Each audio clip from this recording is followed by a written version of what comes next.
Dotted around the landscape of the world of ice and fire, you will find black stone, often in important places and shaped in curious ways. But what is it, and what does it mean for the story? Hi everyone, this is Robert. Welcome to Deep Geek. If you like theories, background, history and lore about The Lord of the Rings, A Song of Ice and Fire and The Witcher, then this is the channel for you. Welcome. Mysterious black stone structures are all over the place in the world of ice and fire, stretching from Old Town to the Iron Islands to what was the Valyrian Freehold, the far reaches of Asshai and Yt. But what are they? Well, first we need to be clear that although we haven't seen all of them firsthand, they appear not all to be the same. And broadly speaking, there appear to be four kinds. They may be linked, and we'll come back to that later, but they are different. The first is often called basalt, and we sometimes hear of it being used in constructions around Westeros. The second is a kind of fused black stone that we know the Valyrians used, often called dragonstone. The third is also a fused black stone, but appears in places and times the Valyrians weren't at. And the fourth is an oily black stone, used in constructions in some quite far-flung places. So, what's going on? Well, we should say first up that the information we have to go on is patchy at best. Some of the places we will be talking about, Asshai, Yen, the base of the High Tower and so on, we have never actually been to in the main stories, and so we're relying on short second-hand descriptions in the world of ice and fire. And when we do see some of these places and things through a POV character, the Sea Stone Chair, for example, or Moat Coleen, we are often seeing it through the eyes of someone who has seen that thing many times before, and definitely isn't approaching it as something to be particularly studied. Simply put, we're not talking about scientific analysis here.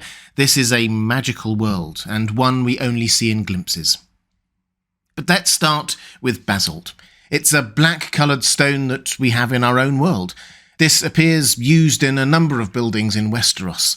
Blackhaven, House Dondarrion's castle, has a basalt outer wall. The bridge at Breakwater Castle on the Three Sisters is made of basalt, and so is some of what's left of Moat Coleen, including its once mighty curtain wall. In none of these instances are we invited to think of this as a particular mystery. Basalt is a naturally occurring stone, hard-wearing and sturdy, so it makes sense to use it in castle building. Actually, when you get into it, there are quite a few castles and the like with black walls that are otherwise unremarked upon. Harrenhal, for example. Some is because it was charred and melted by Balerion's black flames, but most of it wasn't. It was already that colour. And crucially, it doesn't seem to be shaped or fused or oily to the touch, which will be important, as we'll see in a bit. There is one interesting twist, in that when the stones at Moat Coleen become wet, it makes them appear to be coated in a fine black oil. Is George R. R. Martin trying to tell us that this is the same oily black stone as elsewhere? Personally, I don't think so. He is in fact deliberately telling us that it only appears like that, not that it was that, and that it normally didn't look that way. Perhaps he was trying to get us to make a thematic link across, but not that it was the actual same material. The stones used at Moat Coleen are also not fused.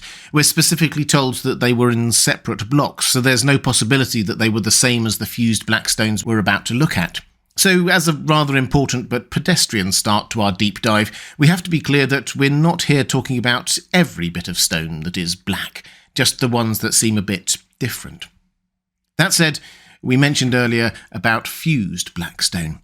There seems to be some of that on Westeros, but much more in Essos. The Valyrians seem to have called it Dragonstone, and it's what a lot of Dragonstone Castle is made of. But in-world, its most famous usage is the Valyrian Roads, or the Dragon Roads, and we get a first-hand description of that from Tyrion. A ribbon of fused stone raised a half-foot above the ground to allow rainfall and snowmelt to run off its shoulders.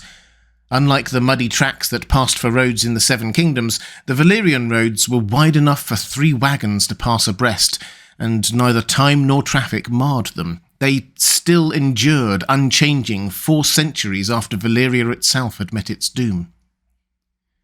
These roads are such a marvel, Lomas Longstrider included them as one of his wonders of the world, stretching thousands of miles across Essos, enduring without ruts or divots for hundreds of years. We get a bit of information about their construction and the use of Dragonstone more generally in the world of Ice and Fire. We're told that the Valyrians use magic or dragonfire, or probably both, to work the stone, turning it into a liquid or more malleable form that they could shape before it cooled into the black stone we know, harder than steel or diamond. And they didn't just use this technology for roads, they used it for defensive and decorative structures too, most famously the Black Wall of Volantis and Dragonstone Castle itself. Dragonstone Castle in the books is intricate, shaped like many dragons, with tails forming arches, claws as sconces and gargoyles for crenellations, the Valyrians showing off with their magical technology. This was towards the end of their long empire, or freehold as they preferred to call it, so their magical technology was near its peak. I do wonder whether George R. R. Martin took some inspiration here from the ancient fused black stone in Middle-earth. The Tower of Orthanc and the Outer Wall of Minas Tirith, for example. They were relics of now long-forgotten, probably magical technology used by a civilization lost to a world-changing cataclysm.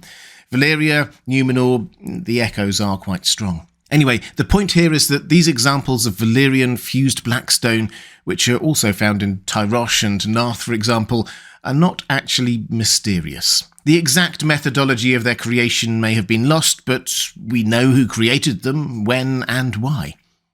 What is a bit more mysterious are the couple of examples we have of fused black stone structures that are not Valyrian. These aren't hidden away small structures that may have been moved, but huge world-famous structures in places they apparently did not go. The 5 forts and the base of the High Tower. In both instances, most in-world scholars agree that the Valyrians were simply not there at the time of construction. In fact, they are from before the Valyrian freehold happened at all, and the lack of ornamentation and the similarity of design to structures in other civilizations, like the maze-makers of Lorath, for example, suggest other creators. That said, I again don't see any real mystery here. Despite the difference in time and style, the actual type of stone, black, fused together, non-oily, and the type of structure, the 5 forts and the High Tower being defensive structures like in Volantis, Tyrosh and so on, and the thicker, simpler design suggest an earlier version of the same technology that became known as Dragonstone. This should not surprise us too much. The Valyrian freehold seemed to often take technologies from older cultures, in gene-splicing animals, for example, adopt them and improve them. In other words, the non-Valyrian fused black stone structures seem to be just earlier versions of usage of the same technology. We may not know the exact details of how they were built, or indeed what threat they were built to oppose, but the fused black stone they were built with is not a particular mystery in and of itself. The Valyrian people did not come from nowhere, they had antecedents. What is a mystery, though, is the oily black stone that we read about. We are given 4 examples of it. The first 2 are carved objects, the sea stone chair in the Iron Islands and the toadstone, a large statue of a toad on the Isle of Toads. The other 2, however, are of an entirely different scale, being entire cities, Yin and Ashai. 4 far-flung sites, so what connects them? Well, they are all impossibly ancient even by the standards of Planetos. The sea stone chair was apparently there before the Iron Islanders arrived. Yin is said to have been abandoned for thousands of years, and the Ashai claim that Ashai has stood there since the world began. The 2 cities are also dark places where plants cannot grow and almost no one lives there, and, perhaps crucially, seem magical and connected with death or unlife. The valley next to Ashai hosts Skigai, the haunted corpse city, and Yin is beset by ghouls. No living thing grows in Ashai, no children, plants, flowers, nothing. And in Yin, the jungle surrounding it has not even dared to enter, apparently. We don't know much about the Toadstone, but the people who live nearby are partly reminiscent of H.P. Lovecraft's The Shadow over Innsmouth. Dark stuff. Similarly, the sea stone chair was described by one maester as perhaps the work of ancient and unknowable deep ones. Again, very Lovecraftian. So what's going on? What is this oily black stone? Well, there are lots of theories out there, but the one that rings truest to me is that the oily black stone is actually carved blocks of long petrified shade of the evening trees. which may sound quite a stretch first hearing it, but bear with me. And I should give all due credit here to Amanda from the Disputed Lands, which is where I first saw this theory. I've put a link to her excellent video on the subject in the description. For those who need reminding, Shade of the Evening Trees are a sort of dark mirror image on Essos of weirwood trees. We see them outside the House of the Undying in Carth. Dany and Euron both separately drink the potion made from its leaves and have magical visions. The liquid is described in many ways, but common words are inky and oily. Fair enough, so there is a link with the word oily, but how could wood from these trees be mistaken for stone? Because obviously ancient cities and sculptures could indeed have been made from wood. Well, we know that when the white-wooded weirwood trees die, they start petrifying, turning into white stone and lasting for centuries. So presumably the black-wooded Shade of the Evening trees would do the same thing, turning into black stone. And given that the liquid that comes from them is oily, then it makes sense that it would be oily black stone. And there's more. When Daenerys walks through the grove of Shade of the Evening trees, she observes that it is darker than she was expecting, as if the trees were drinking in the light. And what do we know about Asshai? Its black walls are said to drink in the light. And what are next to Asshai and Yen, the haunted corpse city and the ghouls, respectively? And what is next to the grove of the Shade of the Evening trees? The House of the Undying with its undead. The oily black stone of Asshai and Yen has all of the properties we would expect from millennia-old petrified wood from Shade of the Evening trees. Entire forests cut down to build cities that, over millennia, petrify and reek of dark magic. Both of those two cities are long abandoned. Well, Asshai still has a few sturdy souls living there, but only 10% of its houses have lights on, we're told. The impact of entire cities being built with such sinister materials. What impact might the sea stone chair therefore have on one who sits on it? Well, death is a central part of Ironborn culture too. What is dead may never die, and so on. It's less all-pervasive than Asshai and Yen, but it is still there. Now, having said that there are 4 types of black stone, there is one other black stone that we should touch on, although we almost certainly won't see it in the story. We are briefly told in the World of Ice and Fire that the Bloodstone Emperor, an ancient emperor of Yi, worshipped a black stone that fell from the sky. This very same Bloodstone Emperor is said to have caused the first long night by his evil deeds. In a parallel story to this, House Dane was formed by people who followed another stone that fell from the sky and made a white sword from it. That all of the linguistic symbolism, the sword of the morning, dawn, and so on, seems to imply might have been Lightbringer, the sword used to end the long night. You could follow this symbolism a lot further, and I'd encourage you to investigate the many excellent videos and essays out there on the subject, but George R. R. Martin seems at the very least to be trying to give us some clues about House Dane, and for all the black stone, there is a seemingly important white stone out there too. So how does all this tie together, and what does it mean for A Song of Ice and Fire?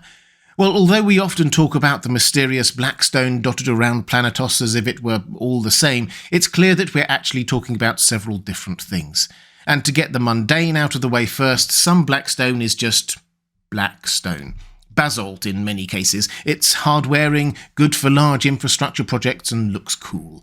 So most of the bits of castle stone in Westeros that are black and our attention isn't drawn to them being fused together or oily or whatever are probably just stone that happens to be black.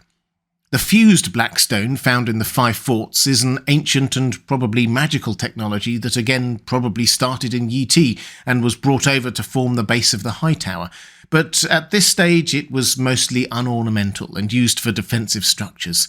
This technology seems then to have been taken and improved on by the Valyrians and used for their roads and also for increasingly intricate designs and structures like in Volantis and on Dragonstone Island. And finally, the oily black stone is mysterious because it is undoubtedly thousands and thousands of years old, and we don't have any contemporary records of what it is, but the evidence we do have matches up almost perfectly with what we would expect from long petrified wood from Shade of the Evening trees.